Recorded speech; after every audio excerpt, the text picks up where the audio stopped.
आपत्ती आहे. त्याच्यामध्ये सडन रेनफॉल झाल्यामुळे नॅचरली जे सकल भाग आहे त्याच्यामध्ये पाणी जमा झालेलं आहे.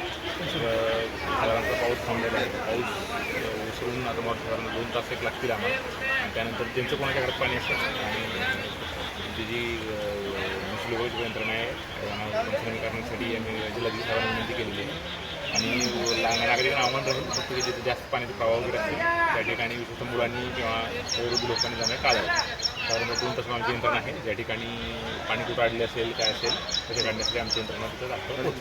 अद्याप कुठल्याही प्रकारची मदत यंत्रणा या भागात पोहोचली नाही. एनडीआरएफची टीम असो, अग्निशमक दल असो किंवा बचाव पथक जे असो त्याच्यासाठी एनडीआरएफची टीमची आवश्यकता नाही आपल्याला या ठिकाणी फक्त हे नॅचरल फ्लो आहे तो पण जाणार नाही आहे. हे हा नॅचरल सकल भाग आहे ती एनडीआरएफची टीम कॉलण्यासाठी परिस्थिती नाही आहे. त्याच्यामध्ये आमची यंत्रणा जी आहे ते येऊन फक्त आपल्याला हे पाणी जोपर्यंत वाहून जात नाही तोपर्यंत आपल्याला फक्त पाणी वाहून जाऊन देण्यासाठी जी काही आपल्याला मदत करावी लागेल ते करणार आहे. फक्त नागरिकांनी अजून कोणाच्या घरामध्ये पाणी आहे परंतु फक्त नागरिकांनी काळजी घेणं आवश्यक आहे की अननेसरी जिथे पाण्याचा जास्त प्रवाह आहे त्या अशा ठिकाणी जाणं टाळावं. तर इथे पुढं नाला जे बंदिस्त करण्यात आलेलं आहे असे जे काही आमच्याकडे लक्षात आलेलं आहे त्याला नोटीस पण इश्यू केलेली आहे.